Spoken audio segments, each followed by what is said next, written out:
I would be 100% okay to be out of a job because there was not the Right. need. If only your services But I weren't know needed. that's not a goal that's obtainable because abuse is always going to happen, because a lot of people don't think this happens, and it happens. It happens in all families, it happens in all economical levels, it happens in all ethnicities, all areas. That nobody is immune to this.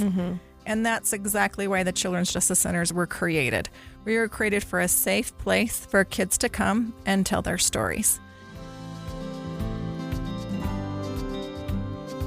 Welcome to another episode of Relentlessly Resilient, where real people share real life experiences and the tools they've developed to move forward and live their best lives. I'm Jenny Taylor. And I'm Michelle Scharf. Today we have with us our guest, Julie Stephenson, from the Children's Justice Center in Davis County. I work with Julie. I'm on the Friends Board, which is the fundraising arm for the CJC. We'll refer to the CJC, which stands for the Children's Justice Center. And Julie Stephenson is the director, and we're super excited to have her on. I will say, if you're listening in your car with children, we are going to be covering critical topics today, conversations that should be had. However, they will cover sex abuse, mostly with children, and also human trafficking. So welcome, Julie. Thanks for having me. I'm glad to be here. You have a heavy job. You work with people on some not their best days. No, yes, hard days, but good days. It's a hard topic, but I've loved my job, and I get to meet some incredible, resilient kids and their families. Oh, that's awesome.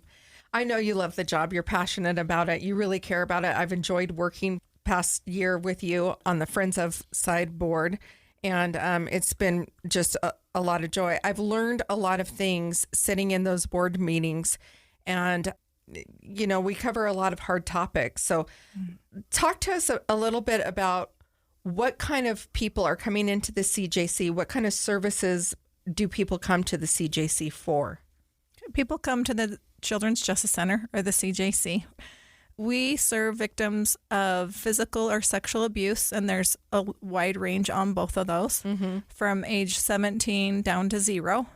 Of course, a baby, and sometimes up to 3, they're nonverbal or limited verbal skills, but we still have resources and support and help that is available at the center.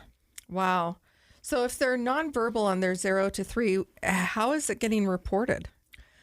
So anybody in the state of Utah it's actually the law. It's a Good Samaritan law. We're all over the age of 18 responsible to mandatory report if you suspect any type of child abuse. And so people report in a lot of different ways, whether they've seen it with our littles, like we were just talking about. A lot of times that's bruising, behavior changes, with diaper changing, some suspect that something doesn't look right. So anybody can report, but the majority is reported by a family member, somebody in the school, somebody that the so like kid, a daycare maybe? daycare. And then when they get older, when they're in school or extracurricular activities or telling a friend. And so it can be reported that way, but anybody can call in a report to the Division of Family and Human Services. I mean, that's just heartbreaking to think of it's heartbreaking to think of a 5 or 6-year-old, a 17-year-old, any age. So how does somebody make a report? Maybe I'm a teacher or something. I see things that have me concerned in a child. What would I do? Where would I go to try to make that report to hopefully get help for that child?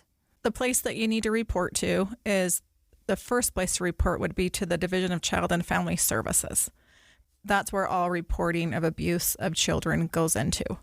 Or you can report to law enforcement in the city that you live, but it's either law enforcement or the Division of Family Services, which is DCFS is the acronym for that. And so they have a hotline that's 24 hours, and the number for that is 1-855-323-3237.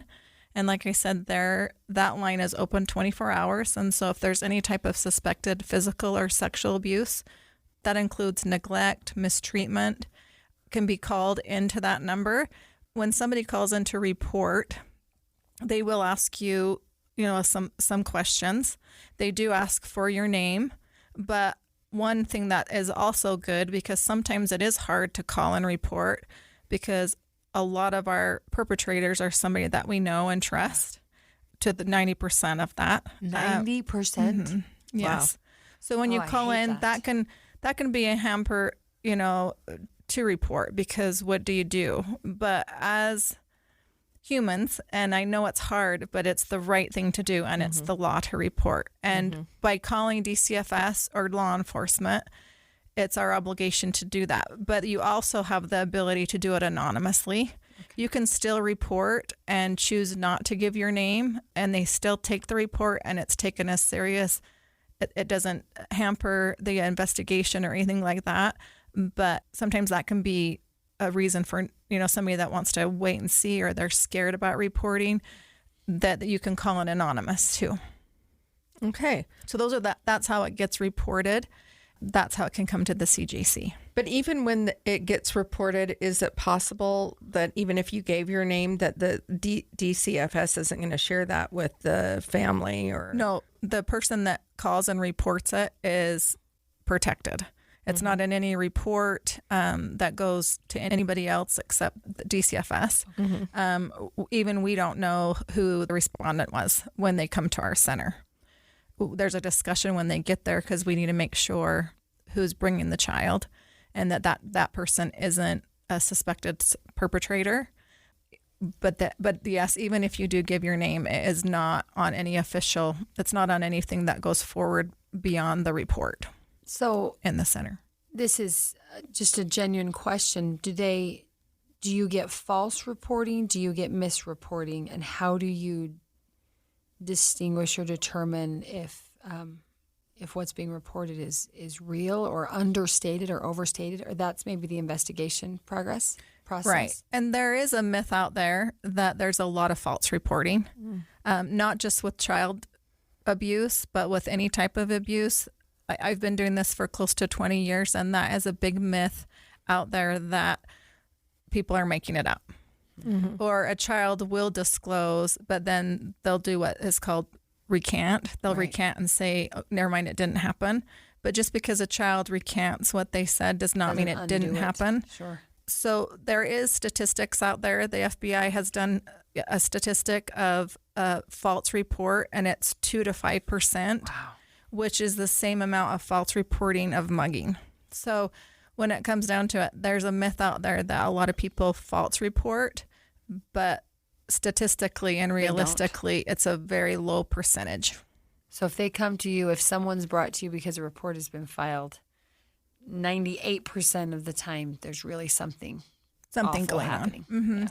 Yeah. So you have found some that ended up being released because maybe you found that there wasn't anything here. Right. So that does happen. So in those cases, what happened? You report back to DCSF and you say, we don't see abuse here. Well, when it's reported, for them to be able to come to Children's Justice Center, which any center, so there's 26 CJCs throughout the state. There is a CJC available to every county in our state, which is amazing. And that's taken a lot of work. And, in the past, when there's been 2 or 3 with children or adults, sometimes you have to travel 2 hours, 5 hours, 7 hours to get medical help or to report something. And the Children's Justice Centers have really taken it on, and the communities have come together, and every county has a CJC. There's access to one nearby. So when you make a report to DCFS or to law enforcement, they do open an investigation, and both of the DCFS and law enforcement's investigation looks different, but the main focus is to find out what happened and to make sure that this child is safe. That's everybody's first goal. And so when they come to the CJC, we don't take walk-ins. We can't. The way an interview is set up, it has to be scheduled by CPS or by law enforcement. Okay. And so when they come to us, then a case is already opened. And then they come to the center for the services that we have. So can I ask, how did you get involved in this? You said you've been doing this for 20 years at different capacities or maybe different organizations that you're striving to the same goal. How did you get involved with this as like kind of your path or your profession? Well, I went to school and got a degree in social work and always have enjoyed working with people. And I had the opportunity of working at a shelter that was close by my home, and it started out with volunteering. I just wanted to know a little bit more. Myself has not experienced domestic violence. I have been a survivor of other things, and I think that we find a lot of people in our profession has some type of link to what we do. Yeah. And it really started with, there was a part-time position in their transitional housing, and I went down there, got hired the next day, and then got to learn what was happening within a mile of my home, of what a shelter looks like, a crisis shelter for victims of domestic violence or physical or sexual abuse. And from that point, I joined it, got the certifications that you need to work with sexual abuse. To be an advocate, you do need to receive some training and a certificate, and worked on crisis teams that takes a lot of volunteers in this work. And from that point on, I was at a particular shelter for several years, and then I moved to the Utah Coalition Against Sexual Assault, which is statewide services. They don't do direct services, but we train advocates. Sure. And then now I'm at the Children's Justice Center there in Davis County. Yeah. It's just it's just passion. Thank you for that. Yes. I imagine you've seen a lot of change and hopefully positive change in the resources available in the 20 years you've been working, but maybe that's not true. I would hope the system's improving, and like you said, there's at least more of the justice centers available. 20 years is a long time to be in a field and see what happens. There's been a lot of progress. I was just thinking this over this last year of a mile mark in my life, and would hope to see, I would be 100% okay to be out of a job because there was not right. If only your services but I know needed. That's not a goal that's obtainable because abuse is always going to happen. But there has been progress. It is baby steps, and one thing you learn in this field is that you're grateful for every movement forward, and really getting involved with legislation, learning about what's happening in your community. What do your representatives believe? And really go out and train, because a lot of people don't think this happens. And it happens. It happens in all families. It happens in all economical levels. It happens in all ethnicities, all areas. Nobody is immune to this. Mm-hmm. And a lot of people want to categorize it that it only happens in a certain place, a certain section of people, but it happens to everybody. Yeah. We need to take a break. When we come back, I think that's a great thing to start with, is what are the numbers that we're seeing in Davis County? We'll be right back.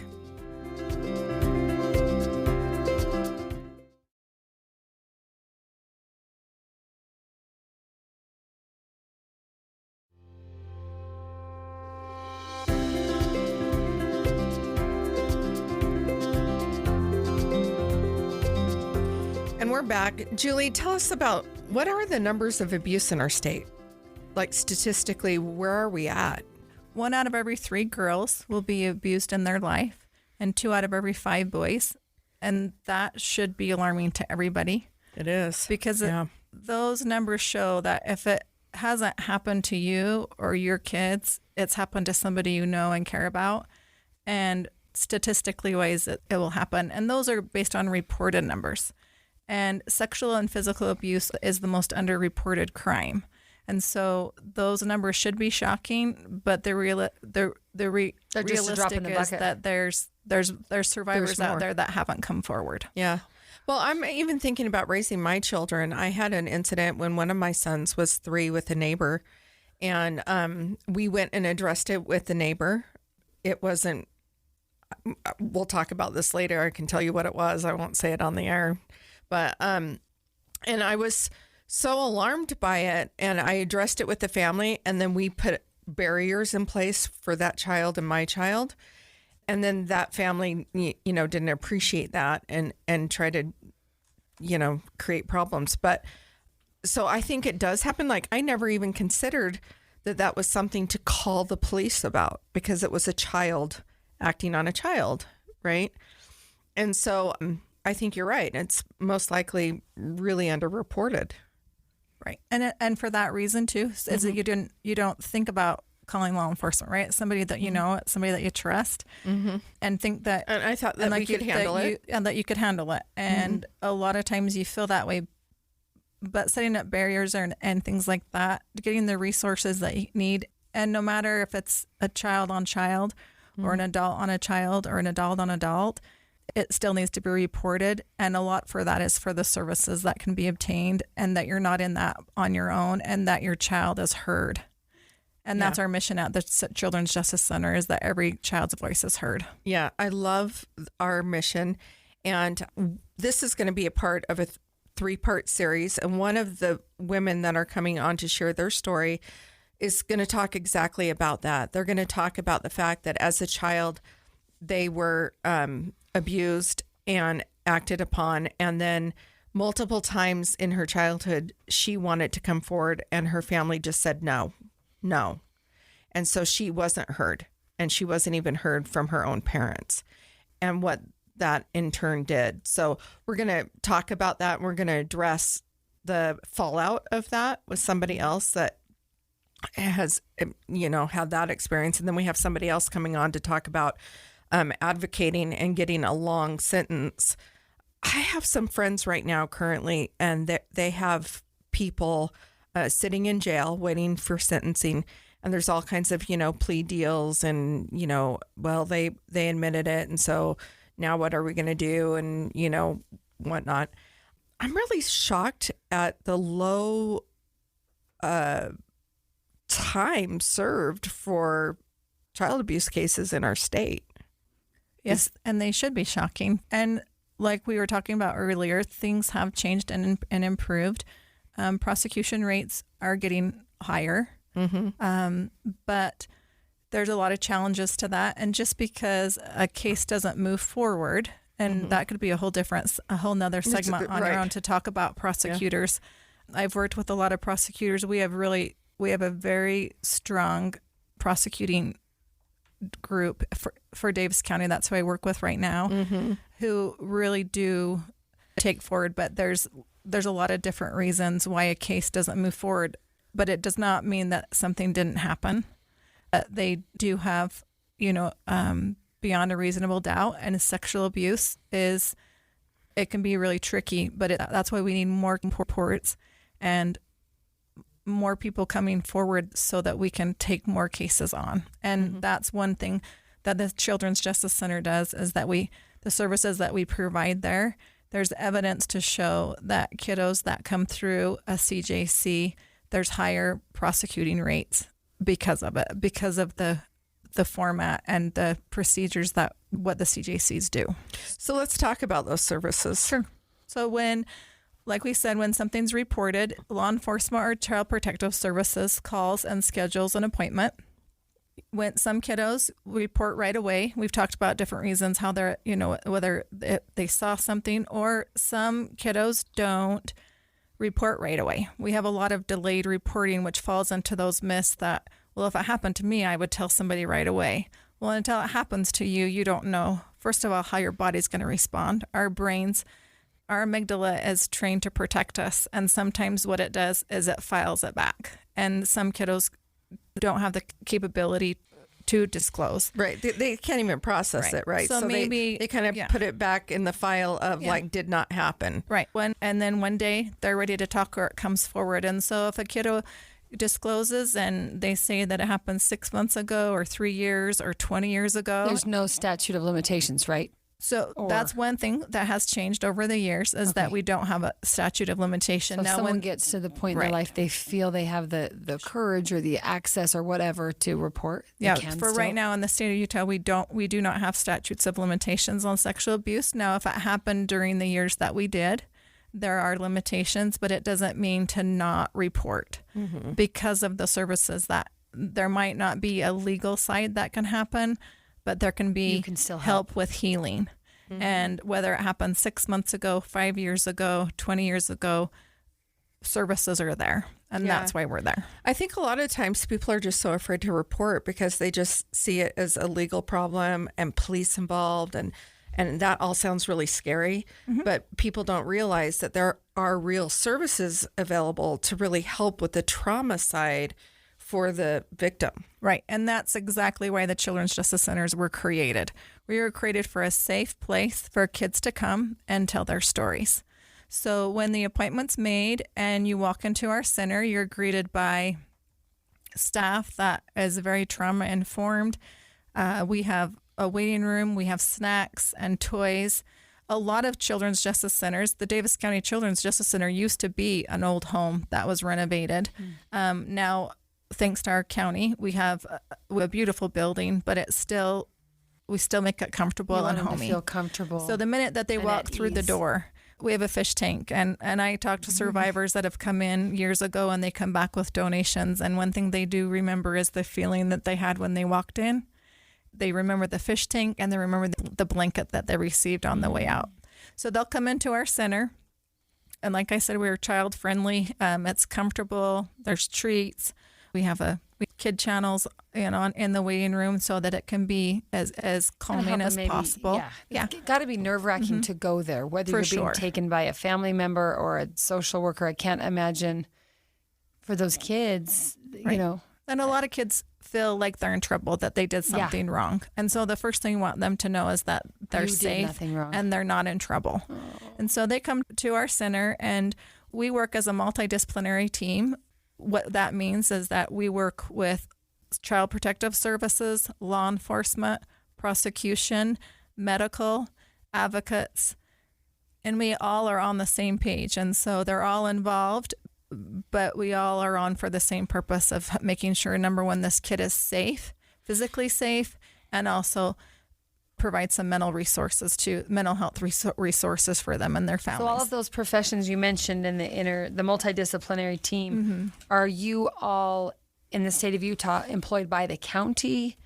Is that kind of who hires that team and oversees that team, or do you bring them in maybe from a hospital or a counseling center to the CJC? How is the structure? So the structure is, Child Protective Services is a state service. And so that staff they're hired by the state. But every county is assigned caseworkers. Okay. And so we have certain caseworkers that are assigned to do, in our example, for Davis County. Sure. And that location for the families that are near enough that's where they would drive to, or right. And same with law enforcement. They're hired by the county. And so all the cities in Davis County, you can use our center. Okay. And then we do have 3 days a week at our center. We do have 2 nurses. We collaborate and coordinate with Primary Children's, and we do have 2 certified nurses on staff and a full medical facility in our center so that they can get the health care that they need. So we do have that. So when they come into our center, they're welcomed in, and then the child will be interviewed by a forensic interviewer. We have 2 on staff that's their full job, but law enforcement and CPS do get certified in forensic interviewing. So they come in and they will be interviewed by our forensic interviewer.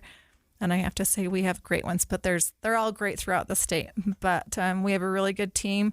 They go in and they meet the child in the waiting room and introduce themselves and take the child back. We have interview rooms, again, that are comfortable. It is being recorded. Every one of our rooms is set up with recording devices, which is going to be audio and visual, which is evidence, right? It's a forensic interview.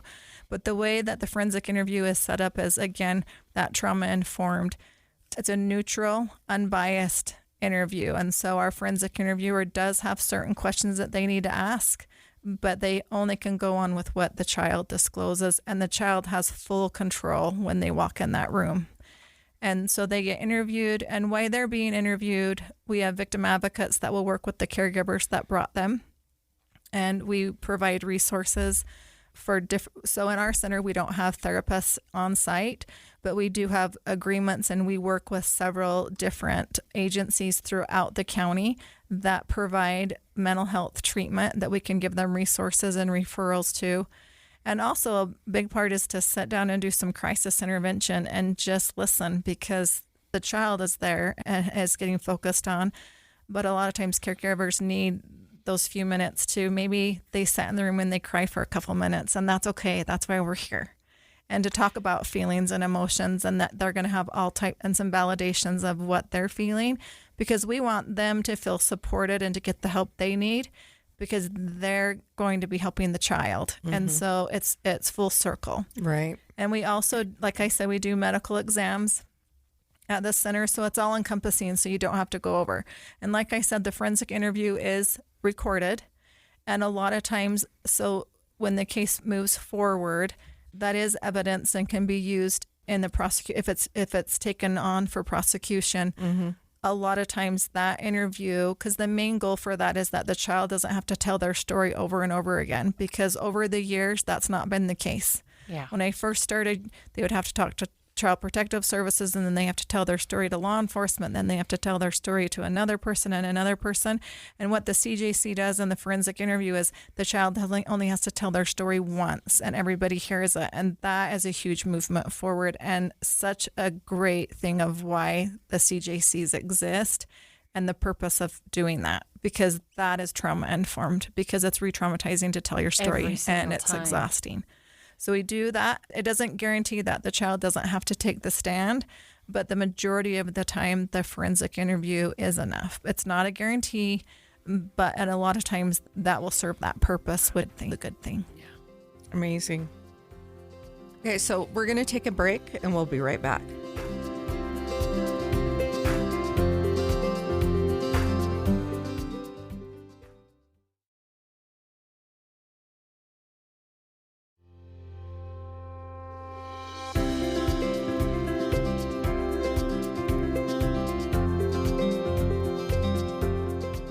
And we're back. So all of these services are offered. You have a child come in. How long is the overall time on average? I know according to maybe how involved their trauma is, how many times they had been abused. I mean, that can really vary, because that would change, and how forthcoming the child is into all of that, right? So that could really change. But kind of what do you see as an average process for this? Is it an all-day thing? Is it, how does that work? And that's a really good question, because a lot of times too, parents don't how do you schedule that? And so it's usually, on average, we say to plan on at least 2 hours for the interview. If a medical is needed, then again, to plan on another 2 hours. So it could be a good portion of the day. But we always advise to at least plan on 2 hours. And like you said, sometimes it's over in 20 minutes. If the kiddo is not ready to disclose, they are not forced to disclose. We don't want that to happen. That doesn't help the child, number one, for sure.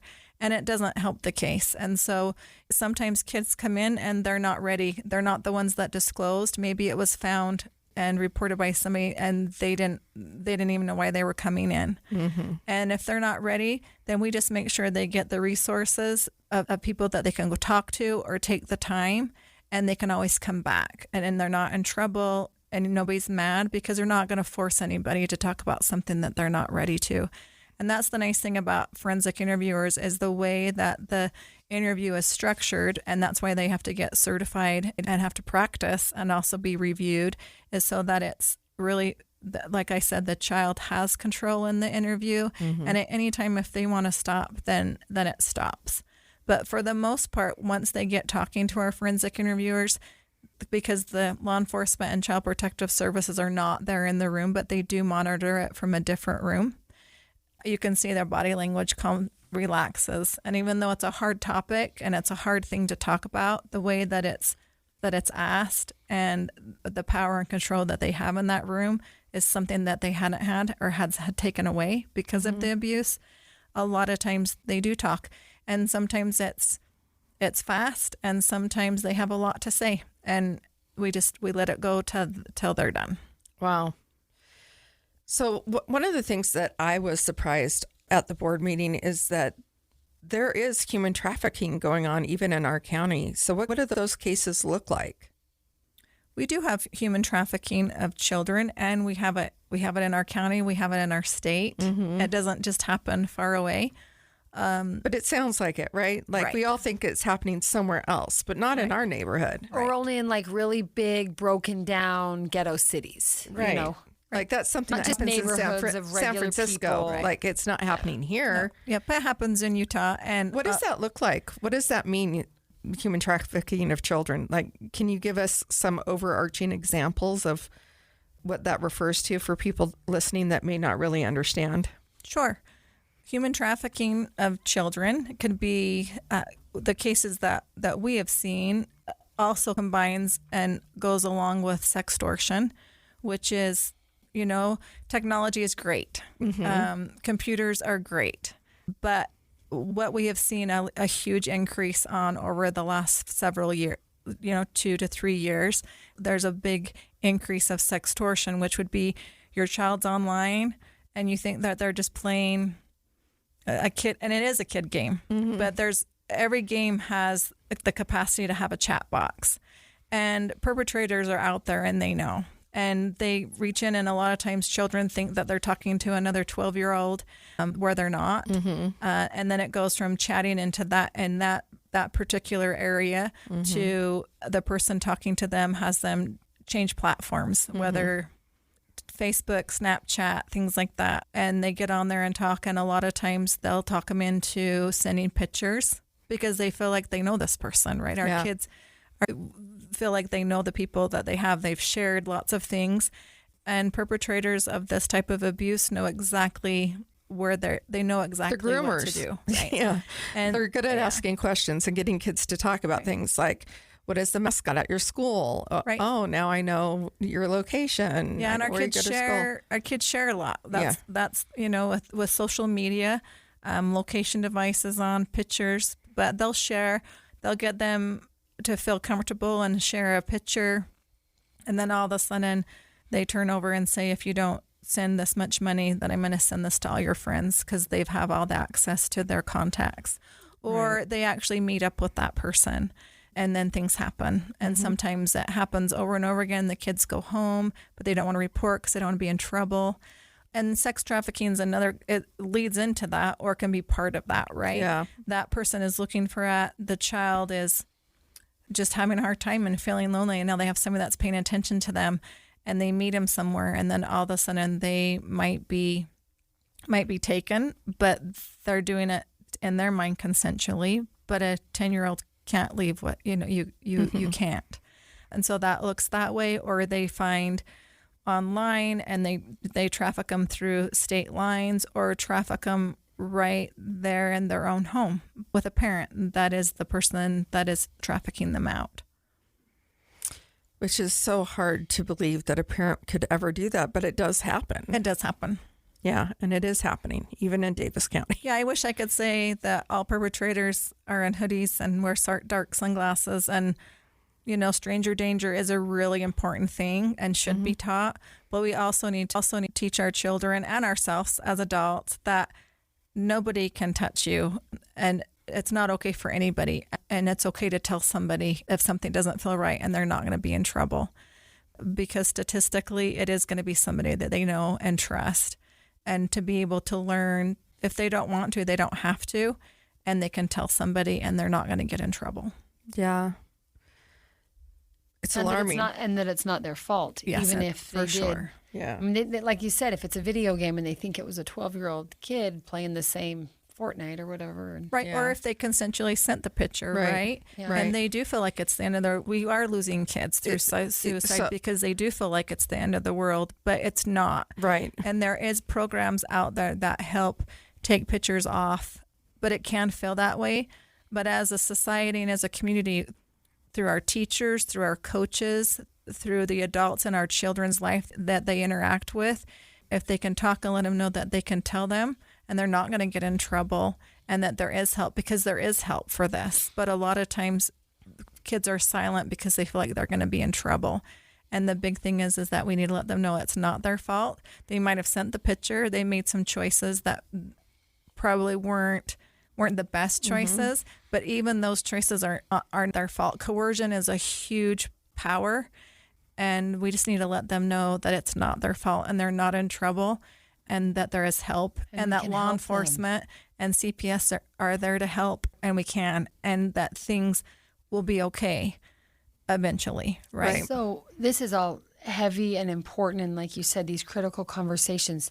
Can you tell us of some of the success that you see, the help you provide, the hope that you give, maybe those who do come through the services you have? Are you seeing the good that comes out of that? Do you have kind of that, here's the good news, even though there's a lot we've got to still work on? Yes. Every day. Every day. Whether it's, so we have a great community of donations. So when children come in, when they leave, they get to pick out a blanket and a stuffed animal. And that might not sound like a lot, but it is a lot, and it means a lot. It's something that's warm, that's caring. They get to pick it out. And we have survivors that have come through our center that will bring in donations. And the reason why they did is because they remember that blanket that they were given and they want to pay back. Or we do some follow-up and check in, and we hear that they're doing great in therapy, or maybe they haven't got to the point that they're ready for therapy yet, but being able that they were heard and things at home have got better, and that the person hurting them is not contacting them anymore, and they didn't get in trouble. And a lot of times we see really good results with how they see law enforcement, that they might be scary at first, but they're actually there to help. And same with Child Protective Services. We have moms and dads and different caregivers that call and just let us know that they're doing good. Or sometimes their healing process is struggling, and after 6 months they need some help, and we're still there, and there are services for that. And it doesn't mean that anybody failed. It just, the healing process looks different for everybody, and there's people to be there the whole way through. They're never alone. That's awesome. And the offer for help doesn't expire. Like, No. He will help you for this much time after you come in, but then you're on your own. If someone needs to come back, maybe revisit in a different mindset. We've talked about this a lot, Michelle, with especially children. Whatever you're grieving, the trauma, the difficulty, the loss, what have you, you revisit it at a different developmental stage in your life. So even though something maybe happened when you were 10 or 12, well, now you're 16 or 17, and in your mind, it could be re-traumatizing just going through developmental stages, even if no new incidents occur. So I'm grateful to know that they can. The door's open. Yeah, the door's open. They can always call. They can drop in, and we'll make sure. And sometimes maybe what they started isn't working, and they need something more intense, or they might need a different resource. And yep, our doors we're always available to provide those. And if we don't know the answers, we'll find the answers. They're not alone, and that we can help services, because that's one thing that we can do. And what our community has a lot of resources, and until something happens, you don't know what those are. And that's our main goal, is to provide them and connect them with those, and so that healing can begin. That's awesome.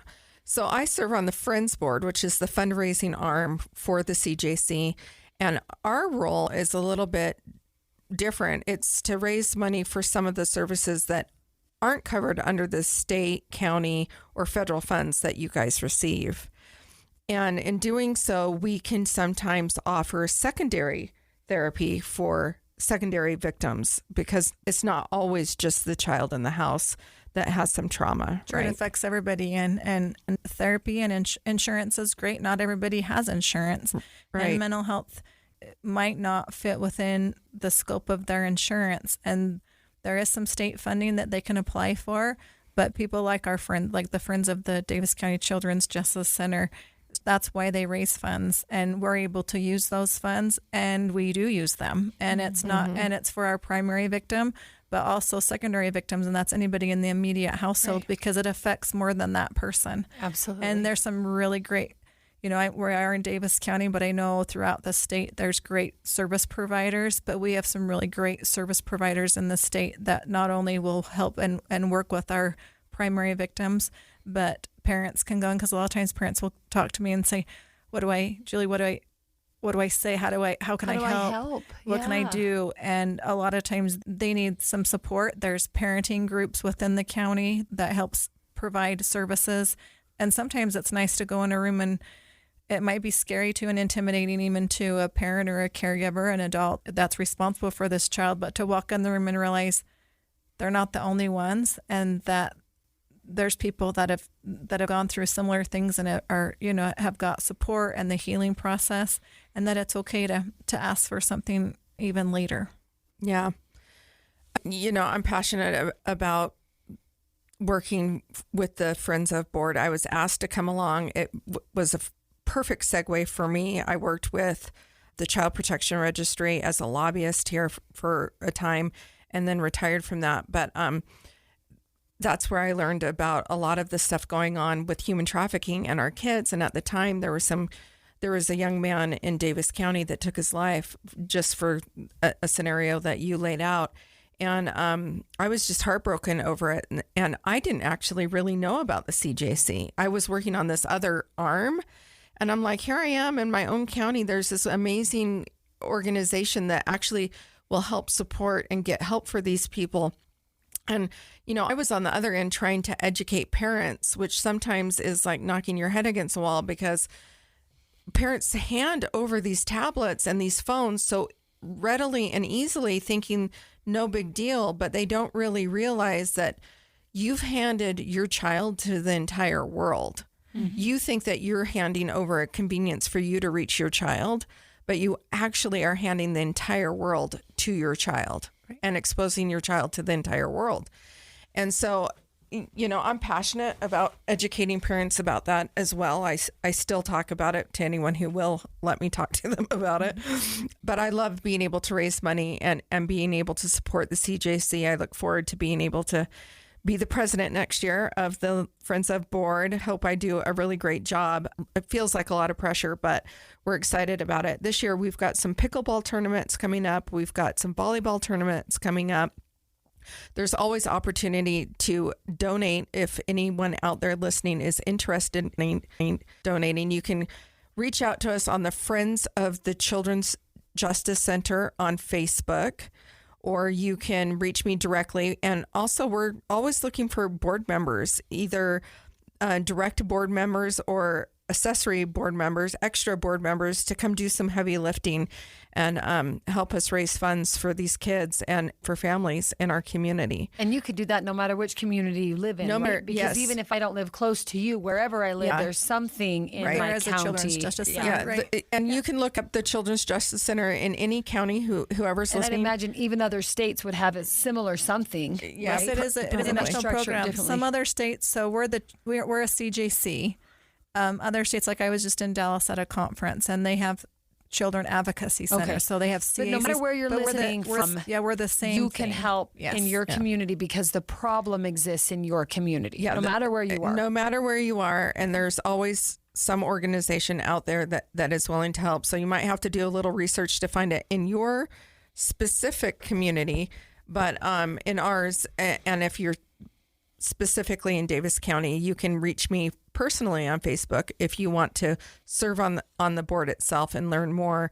We also are willing to set up a time for tours to see the facility and really talk and go into more depth about the kind of work that we're doing. And it's pretty low volunteer hours, really, for volunteering to get a real great return. We have a 1 hour board meeting a month, and then it just is whenever we have a fundraiser itself to come do the heavy lifting and pick up some slack. So if anyone's interested out there, we'd love to hear from you. Julie, thank you so much for coming on today. Thank you for educating our listeners. So hopefully we'll be able to reach a lot of people here in Utah, but in other states as well. And if you're in another state, what did you say they're called in other states? Children Advocacy Centers, or CACs. But if you get online and you can do Utah Children's Justice Centers, we do have a main, the CJCs are covered by and within the AG's office. And they have a wonderful website. And it's just, if you just Google Utah Children's Justice Center, it will lead you to that page. We have our Davis County Children's Justice Center, that also will lead you to other resources too, right? Yeah. And if you live in Utah now and something happened in a different state, that's another thing is you can still come to the CJC that you closely live at. We do courtesy cases quite often, so that people don't, so you if don't have the to go abuse took back to the place somewhere place where it else. happened. Yes, Yeah. you Oh, my can goodness. or if you're in southern Utah, you can go there even if it happened in Davis County. The CJCs, we're also a family, and Very we coordinate reciprocal. really well, Yeah. and you can get help anywhere. Well, Julie, thank you for this, like Michelle called it, a very critical conversation. I think everyone listening probably has a lot to think about. Every time we have these conversations, there's some thought of what am I aware of? Maybe what do I need to be a little more vigilant about? How can I try and help? And so to you, Julie, and all those who work with you and the work you do, thank you. Thank you for fighting for our kids and helping them find the voice to get the resources that they need. Thank It's you. been great Thanks for having you letting here us today. having Yeah. me here and for talking about a hard topic, but it's needed. So thank It's you. needed. Yeah. Yeah, thank you. If you like what you heard today, you can subscribe for free to our podcast. Give us a rating and a review. It really helps us be more prominent in the podcast directories, I guess. The podcast world. In the podcast world. If you or someone you know has a real story about real life that you're willing to share, reach out to us. You can find us on Facebook or Instagram. On Facebook, you can just click that little box on the top of the header there to contact us. You'll be redirected to be able to schedule a 15-minute interview with me, and I'm happy to talk to you and see if you have a story about resiliency that would be a great fit for our show. So find us on Facebook or Instagram, Relentlessly Resilient. And remember, whatever you do today, remember to be kind. You have no idea the struggles other people are dealing with in their lives. Have a great day. Have a great day.